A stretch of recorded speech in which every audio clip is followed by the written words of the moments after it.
Isang mapagpalang araw po sa inyong lahat mga kababayan, saan man po kayo naroroon, sanay na sa mabuti po kayong kalagayan.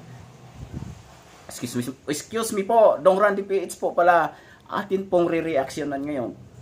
Si Congressman Sandro Marcos, mga kaibigan, sa tinagal-tagal ng ikutan sa investigasyon, kinudita ng mga senador na takot kay Romualdez, si Chis Escudero, dahil umano ay sangkot din po sila sa flood control scam. Ngayon po, si Martin Romualdez, por delikadesa, nag-resign, pero alam ko po na ito ay drama at palabas lang, dahil sa ang nagpili po ng panibagong speaker ng Congress ay si Sandro Marcos. Ngayon po, re-reaksyonan po natin ngayon si Kong Sandro Marcos. Aba, ading, mayroon din pala itong itinatagong walang hiyaan di umano. Ayon po kay Eric Celis, si Sandro Marcos, wala pang 5 taon ang kanyang flood control project na around 7 billion pesos doon po sa kanilang lugar, ay nawas out na po mga kaibigan. Dahil sa mga substandard po ang inilagay na mga materyales. At isa pa, ito pa mga kaibigan. Ito pa ang isa sa mga kontraktor na sikat ay ang mga diskaya din po pala mga kaibigan. Dahil sila din po pala ang gumawa noon sa baluarte ni Sandro Marcos yung nasabing flood control project na nawas out na po mga mahal ko pong kababayan. Ngayon, dahil para mapagtakpan nila ang ganitong sitwasyon, mailihis nila ang iskandalo laban sa kanila, aba, ginamit nila si Tito Soto. Nagkodita ngayon, di automatic na palitan dahil mabubulabog na sila. Ay sa gusto at ayaw nila habang lumalakad ang panahon, mabubulabog talaga sila. Alam niyo po ba na wala ng solid north ngayon? Si Marcos Jr., ang ating presidente, ay isinusuka na rin ng kanyang mga kababayan, ng kanyang mga kapwa Ilocano. Kaya nga mga kaibigan, tayo mga nagmamasid sa nasabing pag-iimbestiga. Aba, isa ako sa may mensahe na sana school bukol attorney Tito Sen, iwanan mo na yung pwesto. Mahiya ka. Mahiya ka sa taong bayan, mahiya ka sa amin. Kasi hindi ka karapat-dapat sa ganyang posisyon. Hindi mo nga kabisado ang batas. Hindi mo pinag-aaralan ang mga bawat salitang binibigkas mo. Kaya parating nasusuplak ka diyan sa mga kasamahan mong abogado, Mr. President. Kung ako sa iyo, bilang pagsanggalang na lang sa iyong dignidad at sa iyong pamilya na hindi madamay, umalis ka na diyan. Ito nga si Ping Lacson parang gusto niyang i-divert ang usapan, parang gusto niyang ang galit ng taong bayan matuon kay Kiko Barsaga, kay Rodante Marcolita. Sabi niya mayroong nagmiyaw-miyaw doon sa first floor. At sa second floor naman, mayroong annoying dog na tahol ng tahol. Si Marcolita yun. Ewan ko ba bakit ganito? Bakit ganito si Pinky Lacson? Hindi akin yun ha. Yung Pinky nanggaling yun kay Ma'am Miriam Defensor Santiago. Hindi sa akin yun ha. Mga kaibigan, nililinaw ko lang. Kasi mga kaibigan, ang tagal-tagal na parang Ano ba? Sinusunog nila ang kanilang bahay? Gusto nilang mawala ng trabaho, mawala ang Senado?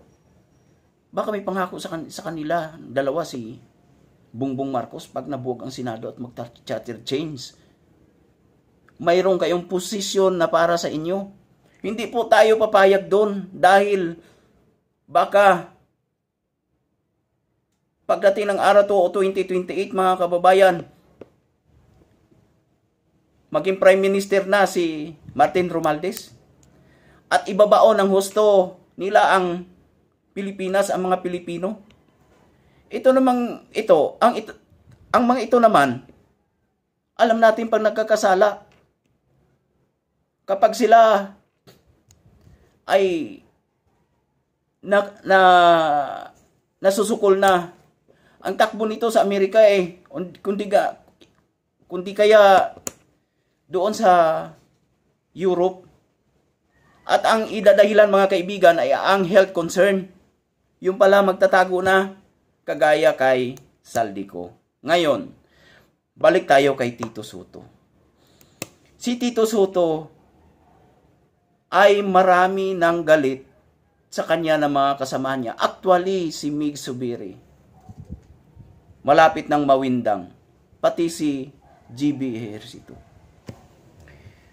Ang mga ito ay isa ito sa bumoto para mapalitan si Chis Escudero. Pero anong lagay ngayon? Pati yung 2 bilyar, mga kaibigan.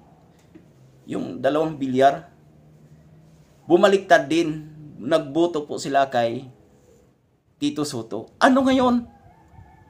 E di harap-harapan kayong binibira ngayon ni SOJ Boying Rimulya na sangkot din ang inyong kumpanya sa mga nasabing iskandalo. Ito yung napala nyo. Kasi balimbingan kayo ng balimbingan noong panahon ng pangampanya. Bigla kayong bumaliktad kay Inday Sara. Iniwan nyo si BBM. Ngayon, para kayong may paniproteksyonan. Kaya bumaliktad uli kayo, bumalik kayo kay BBM. Hindi bulag ang taong bayan, mga madam and sir. Nakikita namin ang inyong mga galawan dahil sa sobrang advance na ng panahon ngayon. 'Di ba? Pati nga po yung pagpupos ng mga diskaya, inaatake pa ni Ping Lacson si Rodante Marcolita. Bakit pinoprotektahan di umano ni Ping Lacson? Ano ang pinoprotektahan ni Rodante Marcolita, sorry po, ang mga diskaya umano, sabi ni Ping Lacson. Pero yun pala, mga kaibigan, kakilala din po pala ng mga diskaya si Ping Lacson. At pumunta pa po ng Davao at doon po sila nag-picture taking. Sa palagay po ninyo, picture taking lang yon, tapos alis na? Siguro hindi naman po siguro. Dahil sa may pinag-uusapan pa yun. Pero balik po tayo kay Sandro Marcos, mga kaibigan. Ang bata-bata pa ng taong ito. Mukhang tila nagpapayaman at gusto ding humiga sa pera ng taong bayan. Biro mo, almost 7 billion yung flood control project, mga kaibigan, na ayun na was out. Kaya ito na,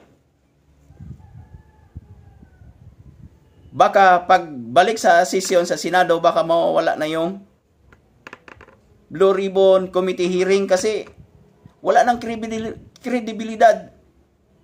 Wala nang dignidad si Ping Lacson. Paano niya haharapin ito? Madali lang dahilan at mag-alibay sa taong bayan. Ngunit paano mo mapapaniwala ang taong bayan ay isa ka sa mga protector ni Martin Romualdez at ni BBM. Sila ang mga ulo ninyo. 'Di ba? Kahirap noon, mga kaibigan. Napakasaklap na mga pangyayari. Ang mga tao naghihirap, ang mamahal ng bilihin, pero kayong mga nariyan sa mga matataas na posisyon, baliwala lang sa inyo ang pagtaas ng mga bilihin kasi malaya kayo na magnakaw sa pira ng taong bayan. Ayun ang hindi nyo kasi naramdaman. Kagaya ng isang nagdadamo sa bukid, mga kaibigan. Kumikita lang ng 300 isang araw. Pero itong mga napagkatiwalaan natin, pumirma yan, milyon-milyon pa yan. Isang pirma lang. Pinapahirapan nila ang taong bayan dahil ang iniisip lang nila ang sarili nilang interes. Pag bumaba sila, pag hindi na sila nanalo, bilyonaryo naman ako, katulad ni Saldico, na nasa 5 billion, nasa 5 billion lang, yung air asset pa lang niya, paano yung bahay, yung lupa, di ba?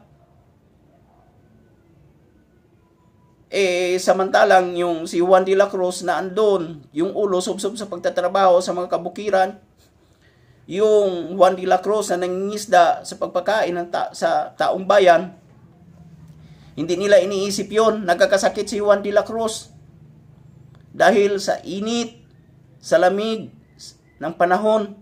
Pero kayo, imbis na kayo magtrabaho para sa amin, anong ginawa nyo? Kaya hindi kami papayag, kaming mga maralita, na itigil ang Blue Ribbon Committee sa mga senador na may pagmamahal sa bayan. Panahon na, ibalik nyo ang tunay na pagbabago, ang tunay na hustisya na hinahanap ng Pilipino, nang sa ganon umunlad naman ang bayan natin, hindi yung nagkakasundo, nagkakabutuhan upang gahasain ang pera ng taong bayan. Di ba mga kaibigan? Sus Maria Josep, ang yaman nyo pero hindi nanggagaling sa isang marangal na pamaraan, kundi sa isang maruming pamamaraan na napakarumi. Tapos yan pa ang ipapakain ninyo sa pamilya ninyo. Maraming salamat po sa panunood. Namimigay na po tayo ng mga tulong sa mga senior citizen, mga pagkain po muna kasi wala pa po tayong financial, hindi pa po tayo na susildohan po ni YouTube. Pero namimigay na po tayo. Maraming salamat po. Sana mag-subscribe at mag-like ka po at huwag mag-skip po ng ads. Thank you.